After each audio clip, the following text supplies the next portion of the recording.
Bonjour à tous et bienvenue dans cette nouvelle vidéo. Aujourd'hui, on va essayer d'explorer comment fonctionne Laravel avec les vues, donc comment Laravel compile nos vues Blade en HTML pour les renvoyer au client. Donc, ce qu'on va faire, c'est qu'on va partir de la base, c'est-à-dire de la fonction view qui nous permet de retourner une vue à l'utilisateur, et on va voir un petit peu comment ça fonctionne. Donc la fonction view, c'est juste un helper qui appelle la factory, donc la classe viewFactory, et ensuite qui appelle sur cette factory la fonction make avec les mêmes paramètres.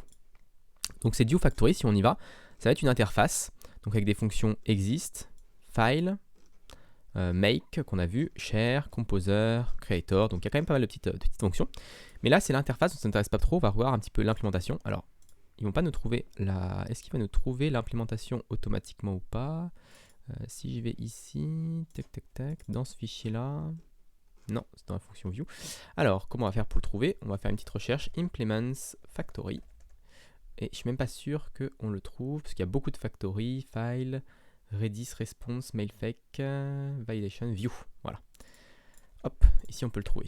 Alors, maintenant on va trouver la fonction make, parce que c'est celle qui nous intéresse. La fonction make, c'est celle qui est appelée par la fonction view. Et ensuite, on va regarder un petit peu ce qui est fait. Donc la première chose, c'est qu'on récupère le path, donc le chemin vers la vue. Donc on a un objet finder qui permet de trouver la vue. On utilise la fonction find, on normalise le name. Je ne sais pas ce qu'il fait, view name normalize. Qu'est-ce que fait cette fonction? Int path delimiter. Donc on peut faire des delimiters pour avoir des... Si on utilise une vue par exemple d'un composant ou d'un package externe, il y a souvent un delimiter devant. Donc ça doit être 2.2 points, je crois, par défaut. Ouais, 2.2 points. Donc voilà, donc s'il y a un 2.2 points, ici ça ne contient pas le 2.2 points, on remplace le slash par les points, parce qu'on peut utiliser slash et points pour faire une vue. Donc par exemple ici on peut faire welcome slash home, ou si on fait user slash index, ou on peut faire users.index. Et lui il normalise du coup la vue en remplaçant le slash par un point. Moi j'ai tendance à bien aimer le slash, parce que je trouve que le point c'est plus confusant qu'autre chose pour les nouveaux utilisateurs de Laravel. Le point, ça ne veut pas dire grand-chose. Enfin, ça peut être en JavaScript, ça peut l'accès à un objet, etc.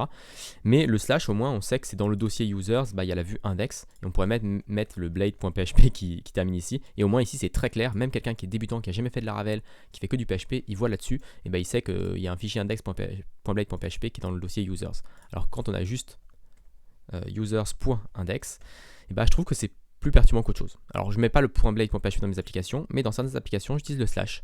Je trouve que ça enlève une cause de perturbation dans la lecture du code. Ok, donc si on revient dans notre petit view name, la normalize, qu'est-ce qu'il fait d'autre? Il explode par le delimiter. Il explode par le delimiter, ce qui est marrant. Namespace name. Ok, donc il récupère le namespace name, et ensuite il fait namespace.delimiter .strreplace. En fait, ce qu'on veut, c'est pas enlever les on veut pas enlever les slash qu'il y a dans le namespace. Le namespace peut contenir des slash. C'est ça que fait cette petite fonction. Ok, donc je vois pas pourquoi on mettrait un slash dans un namespace, mais pourquoi pas. Donc revenons dans notre petite fonction ici, dans notre factory, on va retourner dans notre fonction make. Donc là on a normalisé le nom, donc on a le nom de la view ici, et puis ensuite on a le path qui correspond à cette view. Donc avec le finder, on verra ça peut-être après, comment faire ça. Ensuite, on merge les données. Alors ça, je ne comprends pas trop à quoi ça sert, parce qu'on a un merge data et un data. Je ne vois pas pourquoi on a deux tableaux. Je ne vois pas en quoi c'est important, en quoi c'est utile, en quoi c'est nécessaire d'avoir ça ici. On parse les data. D'un côté, on parse les data. Donc si les data sont arrayable, donc c'est une interface, on appelle toArray, donc par exemple les modèles, ce genre de choses, ou les collections. Sinon, on renvoie les data. Par contre, les merge data, on ne le fait pas. C'est la seule différence qu'il y a entre merge data et data. Et je ne vois pas trop pourquoi on a besoin de ça. Alors, si un jour quelqu'un utilise ces troisième argument, je suis intéressé de savoir dans quel cas il est intéressant. Et ensuite, on va créer une view instance à partir de toutes ces informations, donc la vue, le nom de la vue, le path et les données. Et ensuite, à partir de cette vue, on va appeler le creator de cette vue. Je ne sais pas trop ce que ça fait. Et on retourne cette vue instance. On call le creator. Donc, oui. Donc maintenant, on va pouvoir aller un peu plus dans le détail. Donc, est-ce qu'on peut aller dans le find? Donc, le find, c'est viewfinder interface. Est-ce que si je fais implement ça, je le trouve? Oui, on a un file viewfinder. Donc qu'est-ce que fait cette petite fonction? On appelle quelle fonction dessus? On appelle la fonction find. Ok. Donc public function find. Ok, donc on obtient un nom de vue et on a du cache ici. This use as hint information trim name Donc le name de la vue, on le trim ici. C'est marrant qu'on ne le trim pas dans normalize, parce que ça pourrait être intéressant de le trimer de base, parce que je vois pas pourquoi on garderait des espaces à la fin. Bon. On regarde s'il y a le int path delimiter dedans. Ok, donc s'il y a un as int, on voit qu'il y a des choses qui sont un peu répétées. Voilà. Find namespace view. Ok, et sinon find in path. Find namespace, parse namespace segment, donc on récupère le namespace, donc la même chose encore, on refait un explode, etc. Et après on fait un find in path et on lui passe les paths qui correspondent au namespace, et ici on lui passe this path. Donc d'un côté on récupère les paths globaux et l'autre on récupère les paths du namespace. Ok, find in path, on a tous les paths, on les parcourt. Get possible view files pour name, parce qu'il y a plusieurs possible view files, Remap de name, this extension. Ah oui, on parcourt toutes les extensions et on teste toutes les extensions possibles. On teste toutes les extensions possibles, donc .blade.php, .php, quelque chose comme ça, je crois, parce qu'au-dessus, on a les extensions qui sont ici. .blade.php, .php, .css, .html. Ce qui m'étonne, c'est qu'il n'y a pas une chaîne de caractères vide au cas où si la personne avait 1000 extensions. Ok, as file. Donc peut-être qu'on ne peut pas mettre le .blade.php, mais ça m'étonnerait. Si le fichier existe de la view path, /file, on return view path, sinon on n'a pas trouvé la vue. Donc on voit cette erreur-là, on la voit souvent d'ailleurs dans notre code view name not found. C'est une exception qu'on voit régulièrement quand on a oublié de créer la vue ou qu'on n'a pas encore créé la vue. Ok, donc rien d'exceptionnel ici, pour trouver le bon chemin, on parcourt justement tous les dossiers, et puis c'est tout, quoi. Ensuite, une fois qu'on a trouvé le chemin, ici on a parcouru ici, et après il y a le view instance et le call creator qu'on n'a pas encore vu. Donc le view instance, c'est juste créer une vue avec un engine from path. Donc qu'est-ce que fait cette fonction get engine from path? On récupère l'extension du chemin, ok, et on récupère l'engine qui correspond à cette extension. Et ensuite on fait un resolve. This engine, resolve engine. Ok, l'engine, this extension, ça nous renvoie une chaîne de caractères. Alors on n'a pas les types dans PHP, mais je crois que ça nous renvoie une chaîne de caractères parce que je l'ai vu tout à l'heure. Voilà, les extensions ici, on a cette extension de fichier, on a l'engine blade. Pour ce nom de fichier, pour les points PHP, on a l'engine PHP. Pour le point CSS et pour le point HTML, on a l'engine file. Ok. Et ensuite, on utilise le engine qui doit être une factory ou quelque chose de ce genre. Donc le engine, c'est un engine resolver, et donc l'engine resolver permet de résoudre, de créer, on va dire, l'objet qui correspond. Donc on passe de blade, la chaîne de caractères blade, à quelque chose blade engine, un PHP engine, un file engine, j'imagine. Ok, si on revient un petit peu en arrière, donc là on crée la vue avec l'engine, donc on a le this qui est la factory, bon, je sais pas qu'on a besoin, l'engine, la view, le path, les data, et on obtient un nouvel objet view. Donc ça c'est l'objet view qui contient un petit peu fragment, je sais pas trop à quoi ça sert, render qui va être rendre la vue, ok. Render contents. On va continuer un petit peu le truc. On va appeler la dernière fonction qu'on n'a pas vue encore. Alors, qui était call creator. Call creator de la vue, on lui passe la vue et du coup on dispatch. Ok, on dispatch juste un événement. Est-ce que c'est nécessaire d'avoir une fonction juste pour dispatcher un événement? Ça se justifie, voilà. Ok, donc ensuite on retourne une vue à Laravel. Donc on retourne cet objet vue. Et donc cet objet vue, normalement je pense qu'il doit avoir un HTML. Il y a un toHTML qui peut nous intéresser, je pense, qui appelle la fonction render. Ok. Et dans la fonction render, qu'est-ce qu'on va faire? On va render le contents. Si on a une callback, on appelle cette callback avec le content, qui permet de modifier le callback. Alors, je ne sais pas pourquoi on aurait besoin de ça, je ne sais pas dans quel cas il s'est utilisé.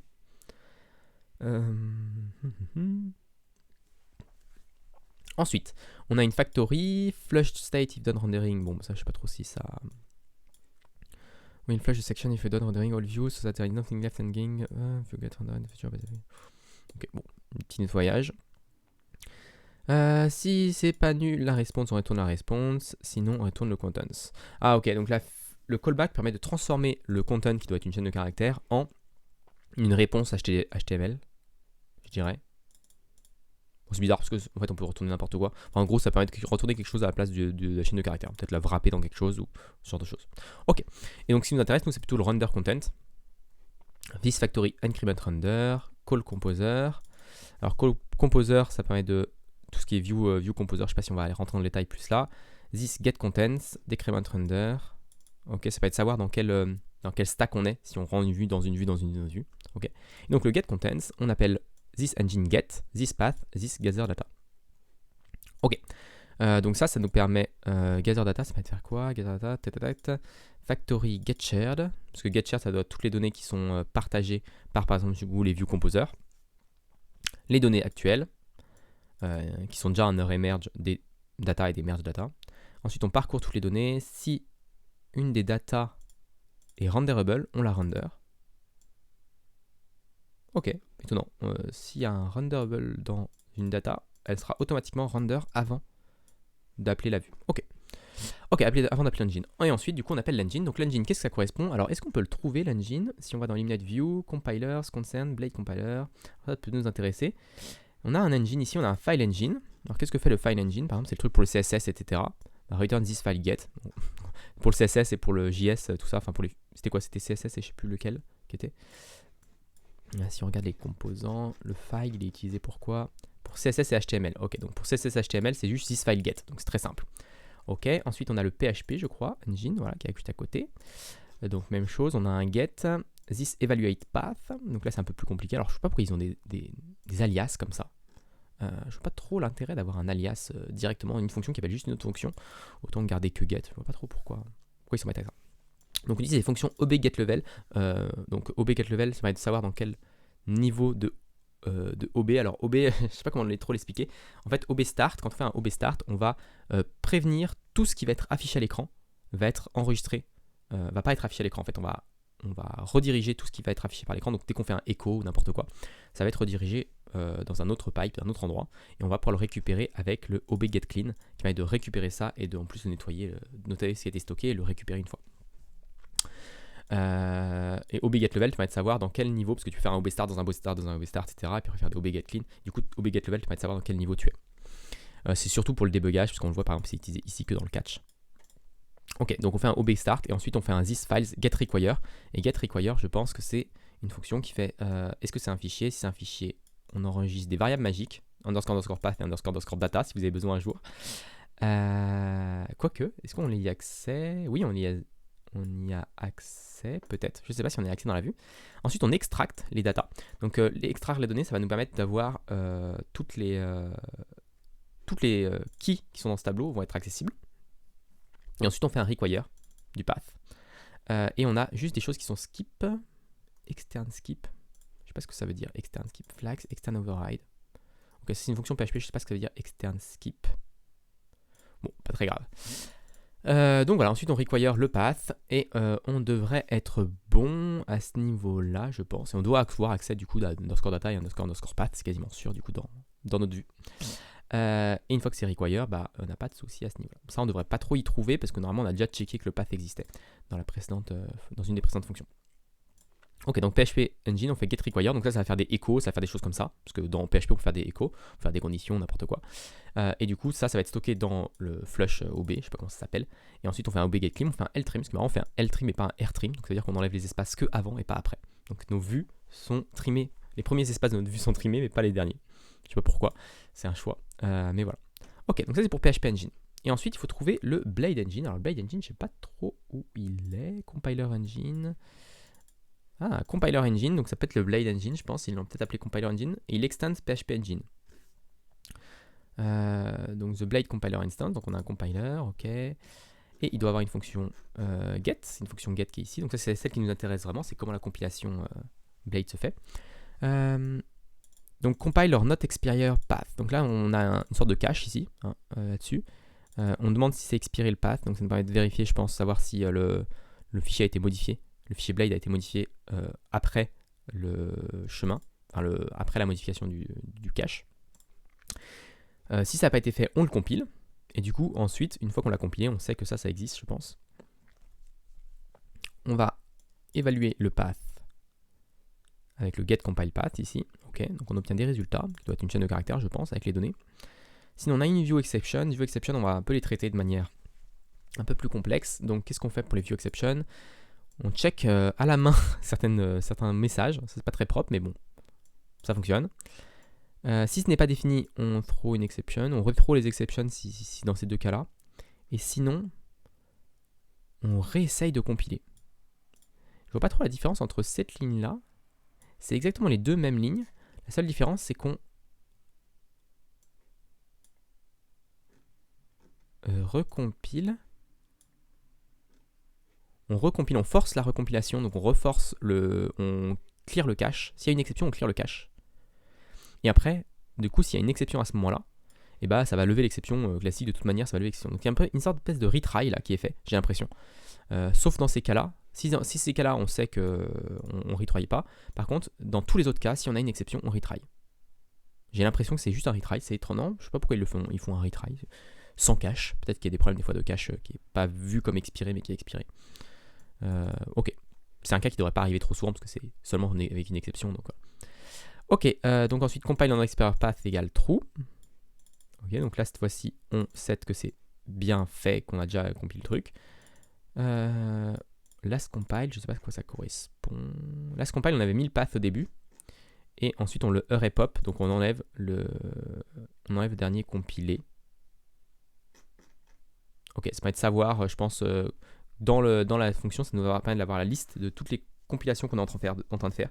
Donc, on a le premier fichier qui est en train de compiler, puis le deuxième fichier qui est en train de compiler. Si on compile un fichier dans un fichier bah, ça permet d'avoir toute la stack trace en fait. Donc, ça doit être utile dans les erreurs, dans les messages d'erreur, etc. Et ensuite, on return les résultats, qui doit être une chaîne de caractères. Donc, ça return une string, donc c'est une chaîne de caractères à ce niveau-là. Ok, ensuite, du coup, ce qui nous intéresse, nous, c'est les deux evaluate path. Get compile path, ça ne va pas être très compliqué, je pense. Alors, compiler interface, est-ce que... Blade compiler, ok. C'est laquelle fonction qu'on cherchait? Get compile path. Ok, donc ça, c'est pas très compliqué. On a un cache path qui est dans storage, je pense. Ensuite, on a un hash, v2, parce que bon, il y a une version. Et on met voilà, quelques informations, le path avec le base path. Ouais, on récupère le path, juste le path qui nous intéresse, plus la compile extension, on le hash tout ça, et puis c'est bon. Ok, donc ça c'est pas très compliqué. Ensuite, qu'est-ce que je voulais aller? Tac tac tac, dans evaluate path. Donc evaluate path. Ah bah c'est la fonction. Ah bah du coup pourquoi il y a ici un. On pourrait appeler get dans les faits. Je vois pas pourquoi on n'appellerait pas get, mais voilà, ça permet de l'appeler. On appelle cette fonction là de base de PHP. Ok. Du coup ça veut dire qu'on évalue le fichier compilé. Ce qui est logique, en fait, Blade va transformer le Blade en PHP, et puis ensuite on va évaluer le PHP avec la fonction parente, qui est celle du PHP Engine qu'on a vu tout à l'heure. Donc c'est normal, on va évaluer le PHP. Ok, donc maintenant ce qui nous intéresse, nous, c'est le compiler compile. Donc compiler, on a un Blade compiler ici, puisqu'on était dans une sous-fonction. Ok, et donc dans le compile, ici on a un path, qui peut être nul, ce qui est étonnant. Je ne sais pas trop ce qu'on compilerait si on a un path nul. If path, on set le path. Is not is null cache path. Ok, pourquoi on a un cache path? Ok, c'est marrant qu'on utilise dans le Blade compiler, il a a priori en local le chemin vers la vue Blade. Je ne sais pas trop pourquoi il aurait ça, mais bon, voilà.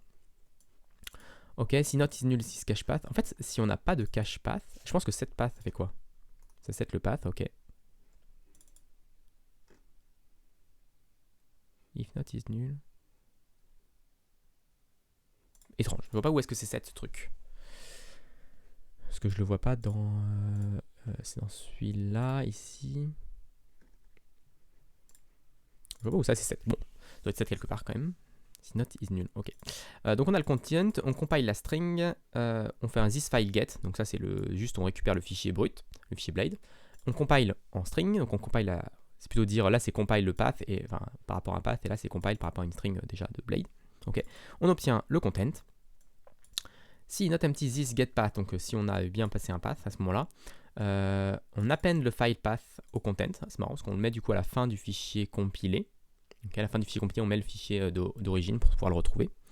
Et ensuite, ensure compile directory exist. Donc ça permet juste de vérifier que le dossier bien existe. On récupère le compile path et on stocke le fichier compilé. Est-ce qu'on ne le stockait pas ici? Non, ici on ne le stockait pas. Ok. Et après on évaluate sur le path. Ok. Donc ça on l'enregistre sur un fichier pour après le relire. Pas optimal. On pourrait directement le garder en string parce qu'on l'a déjà en string ici. Ça ne sert à rien de le stocker sur le disque puis ensuite de le relire. On pourrait juste le stocker sur le disque et avoir ici ça pourrait le retourner, en fait le compile pourrait retourner le contenu et du coup directement ici utiliser le contenu. Ça serait une petite optimisation qui serait peut-être intéressante. Ok, je voudrais juste vous montrer quelque chose. Si je fais un collapse, donc si je vais dans storage, framework, cache ou views, non je l'ai pas ici, je l'ai pas dans ce dans cet élément-là. Si ici je remets un welcome, parce que je pense que j'ai... Hop. Tac, localhost, service unavailable. Parce que j'ai dû faire un down. PHP artisan, hop. Voilà. Donc si je réactualise, voilà, là on a la page d'accueil qui s'apparaît. Et du coup ici on a les vues qui ont été compilées.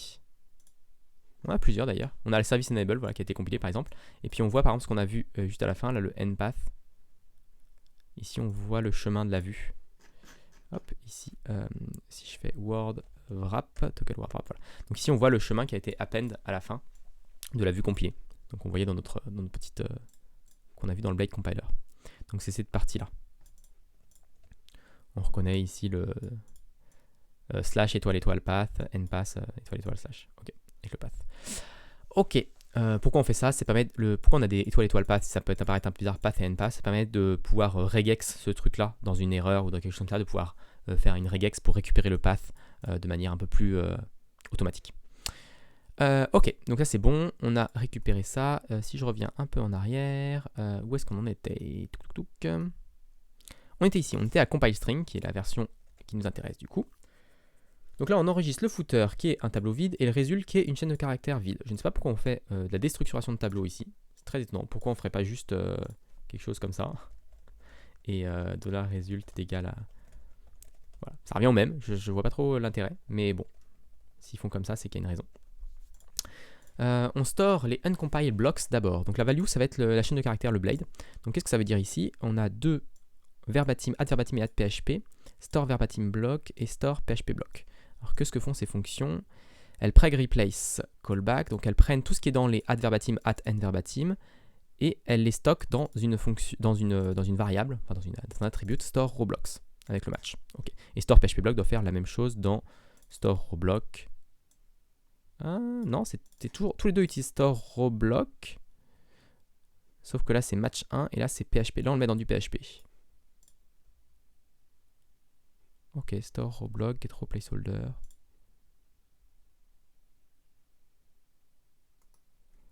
Get row placeholder array push this rowblocks value. Et ça return quelque chose. Ah oui, ça return à un placeholder. Ok, ça arrive à retourner ça. Et on va mettre ça du coup à ce niveau-là dans la vue. On va mettre ça à la place avec le DS qui doit correspondre, à l'identifiant. Donc ça va être le store rowblock 1, store rowblock 2, etc. Ok, du coup ça c'est bon. On est bon là-dessus. Donc on enlève tout ce qui est verbatim et PHP. D'abord, et ensuite on prépare la string of compilation en utilisant des callbacks. Donc on a plusieurs callbacks qui peuvent être exécutés à ce moment-là déjà sur la vue pour la modifier un petit peu. Je ne sais pas comment on les passe, mais on devrait pouvoir les set dans un service provider ou quelque chose comme ça. Ensuite on compile les component tags. Alors vu que la vidéo a déjà été un petit peu longue, je pense qu'on va pas voir les components comment ça fonctionne maintenant parce que c'est le plus compliqué je pense. D'abord on compile les comments. C'est assez facile, je pense qu'on les enlève juste. Voilà, on a un pattern et on enlève les patterns. This content tag 0 et this content tag 1. Je ne sais pas à quoi correspond ça, mais voilà. Ensuite, on exécute des précompilers. Donc, vous voyez, on a plusieurs éléments où on peut déjà, là, on peut exécuter des fonctions. Là aussi, on peut exécuter des fonctions sur la vue. Donc, c'est assez customisable, on va dire. Ensuite, on récupère tous les tokens. Avec les tokens, on parse les tokens PHP. C'est marrant, on utilise le token getAll qui est une fonction PHP. Split given source PHP token getAll. Ok. Ça permet d'utiliser une fonction de parsing PHP pour parser du HTML, je pense. Ça donne un token. Si c'est un tableau token, on parse le token. Sinon, on envoie le token. Et résulte.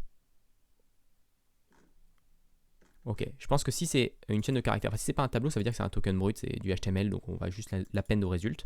Sinon, on parse le token. Et comment on parse le token? On récupère l'ID et le content.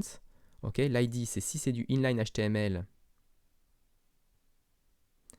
On va parcourir les compilers et on va exécuter this compile, le type qu'on a obtenu. Enfin, on va tester tous les compilers, tous les compilers qui existent. Et ensuite, on return le content. Ok, ensuite, les rowblocks, on les restore, le row content. Donc ça va faire l'opération inverse, je pense, avant. On fait le get row placeholder qu'on a vu tout à l'heure et on remplace par ce qu'il y avait dans les matchs. Ok, si on a un footer, on ajoute les footers. On echo add blade compiler, add blade compiler. Ok, ça nous rajoute une variable magique encore à nouveau. Ici. str replace begin component class, end component class. Ok, donc c'est pour les composants. Donc on verra ça peut-être dans une autre vidéo. Ok, donc ce qui nous intéresse, c'est le parse token ici, avec les compilers. Donc Donc si je vais dans les compilers, il est où Compilers. Donc on a extension, statement et echoes. Et donc on parcourt ça et du coup on fait compile statements. Ok, on appelle compile statements. Donc là il y a des grosses regex avec des arrobases, avec des gros matchs qui sont pas très lisibles on va dire. Alors ça va être compliqué à comprendre, je pense. Il y a des matchs for i, i7 match 0i pour tous les matchs. Ah oui, parce qu'on va récupérer en fait tous les éléments ici, les 0, 1, 2, 3 qui sont tous les éléments de la regex. Alors je sais pas trop ce qu'ils sont, ça va être si c'est arrobase if, ça va nous récupérer le arrobase if, l'arrobase endif, etc. je pense. Si 7 match 4, match 0, donc là c'est pas très lisible. En fait, je pense que là, ce qui serait bien, au lieu d'avoir match 4, match 0, ce serait de le nommer ici. Ici, je pense que ce serait bien préférable de faire, je sais pas ici, ça peut être pattern ou content ou ce genre de choses, pour essayer de nommer un petit peu les éléments et pour que ce soit moins des magic numbers. Ici, on a le 0, le 1, etc. Ce sera plus lisible, je pense, à ce niveau-là. str before, after, parenthèse. Donc là, on essaie de récupérer ce qu'il y a dans les parenthèses. Donc si on a arrobase if avec les parenthèses, il y aura les contenus à l'intérieur, je pense. Ok, replace first statement, compile statement. Ok, compile statement, si ça concerne match, arrobase. Ça, c'est pas très lisible, on va dire. On a dit custom directive. Ok, le match 1, ça a l'air d'être... le match 1, ça a l'air d'être ce qu'il y a après le arrobase. Donc là, c'est si ça contient match 1, ça contient arrobase. Ça veut dire que si on a fait un arrobase, je pense. Et dans ce cas-là, on va essayer de le restaurer parce que je pense que arrobase, ça signifie arrobase en Blade. C'est pour mettre si on veut mettre un arrobase, il faut mettre deux arrobases. Peut-être un truc comme ça. Peut-être un truc d'escape. Là, c'est si on a une custom directive, on appelle la custom directive. Ok, si la méthode existe, compile avec compile if, par exemple, compile for each, et ben là, on va l'utiliser. Ici, on va l'appeler cette méthode. Et sinon, on return match 0 qui doit être, je sais pas, un des éléments. Ok, mais du coup, en tout cas, pour compiler un if, on a un compile if, un compile truc muche. Et donc voilà, ok. Et ensuite, on replace le first statement du match 0, donc on essaye on remet les choses qui vont bien dedans. Ok, donc du coup, à ce niveau-là, on va devoir un compile if quelque part. Et ça, on va l'avoir, je pense, dans les traits ici. Ici, c'est tout séparé en traits. Et donc, c'est tous les petits éléments. Donc, par exemple, on va regarder peut-être un ou deux qui peuvent être intéressants. Regarder le compile if, compile conditionals. Donc, ici, on va avoir un compile if, par exemple, j'imagine. Donc, voilà, on compile if avec une expression. C'est assez facile. Bah, c'est juste if. Voilà. Et si on fait un compile endif, et bah, c'est juste afficher endif. Parce que vous ne savez peut-être pas, mais en PHP, on peut utiliser endif à la place d'utiliser la collade fermante. Donc quand on fait un if, on peut faire un if avec un 2 points à la fin au lieu d'avoir une accolade ouvrante. Et après on peut faire endif pour fermer. C'est souvent plus lisible dans les templates. Le else c'est même chose. Le else if c'est même chose avec une expression. Donc voilà, c'est pas très compliqué à ce niveau-là. End unless c'est la même chose, c'est un endif en fait en réalité. Compile i7 par exemple, si j'ai est-ce qu'il y a des choses intéressantes? Le out par exemple, si on regarde le compile out. Donc s'il est nul le guard, dans ce cas-là, on fait un if, out, guard check. Vous voyez à quoi c'est compliqué. Quand on fait un arrobase out. Arrobase else out, même chose. Voilà. Et end out, c'est un endif, parce qu'il n'y a pas de modification. Quand c'est arrobase env, bah, c'est ça qu'on fait une condition sur l'environnement. Donc voilà, donc on voit un peu tout ce qui se passe. Compile production, quand on fait un arrobase production et arrobase unproduction, bah, c'est juste ça qui est fait par Blade. Ok, donc ça c'est intéressant de voir un petit peu tout ce qui existe dans les if. Et ensuite on va retourner sur le Blade Compiler, puis on va regarder un deuxième. Je pense que les loops c'est intéressant. Si on prend un for each, qui est sans doute celle qu'on utilise le plus, compile for each. Donc compile for each, on a une expression, on va parser cette expression pour récupérer le as. Ok, on va récupérer... Ouais, donc là on recompile pour avoir le as et enfin pour avoir tous les éléments indépendamment, je pense. Ok, les matches. Malform for each statement, donc on a une exception avant même, lors de la compilation, on a une exception avant même d'exécuter le PHP. Iterate, c'est le match 1, iteration, c'est le match 2. Donc j'imagine que iterate, c'est le tableau et ça, c'est la valeur. Ok. Current loop data, bah, c'est iterate. Donc là, on voit les variables magiques qui sont présentes. On a le underscore current loop data. Et on a environnement add loop, current loop data. Ça permet de savoir toujours dans quel loop on se situe. increment loop indices, loop est égal get loop. Ok, donc on a le $loop ici. Je ne sais pas d'où vient le underscore env. Ah, c'est le Blade compiler, le underscore. On l'a vu d'ailleurs, on l'a vu, tout est vu. Ouais, non, c'est dans les composants. Où est-ce qu'on voyait ça? Je ne sais plus où est-ce qu'on l'a vu, mais on l'a vu, le underscore est égal à Blade compiler. Si je vais dans compile string, peut-être. Store and compile blocks, prepare, compile commands. C'est dans quoi que je l'avais vu? Je suis sûr de l'avoir déjà vu. Oh, peut-être avant le compile.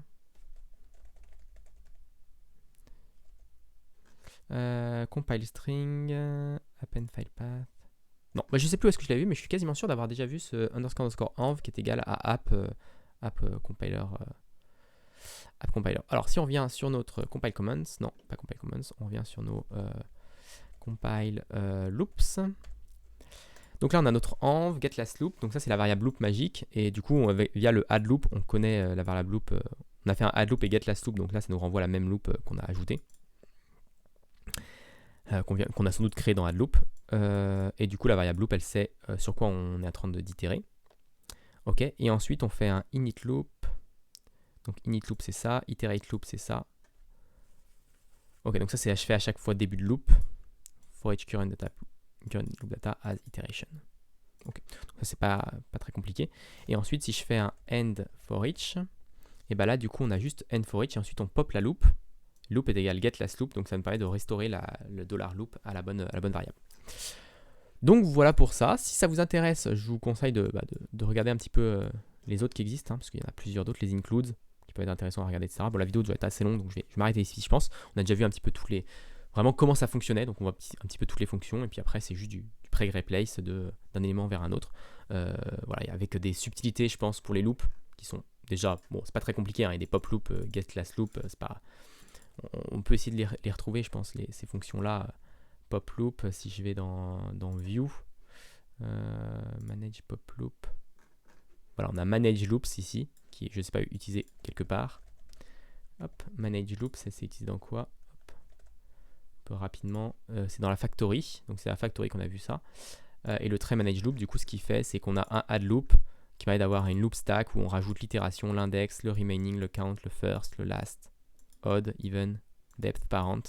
Ok. Donc là, on a toutes les informations qu'on peut utiliser dans le loop. Et ensuite, increment loop indice, on rajoute les plus 1 qui vont bien. Pop loop, on l'enlève. Get last loop, ça récupère juste le dernier élément. Voilà. Donc ça, c'est pas très compliqué. Donc ça, c'est les éléments qu'on a ici. Du coup, dans les loops, c'est un peu compliqué. Mais après, dans les composants, par exemple, je pense que ça va être un peu compliqué. Un peu plus compliqué encore, parce que c'est encore plus de petites modifications à ce niveau-là. Donc à voir si on fait une future vidéo sur ce sujet-là ou si on passe sur un autre sujet. Donc j'espère que cette vidéo vous a plu. Si elle vous a plu, n'hésitez pas à vous abonner à la chaîne et à la partager autour de vous. Et puis moi, je vous donne rendez-vous très rapidement pour la suite de cette série et puis pour d'autres séries sur la chaîne.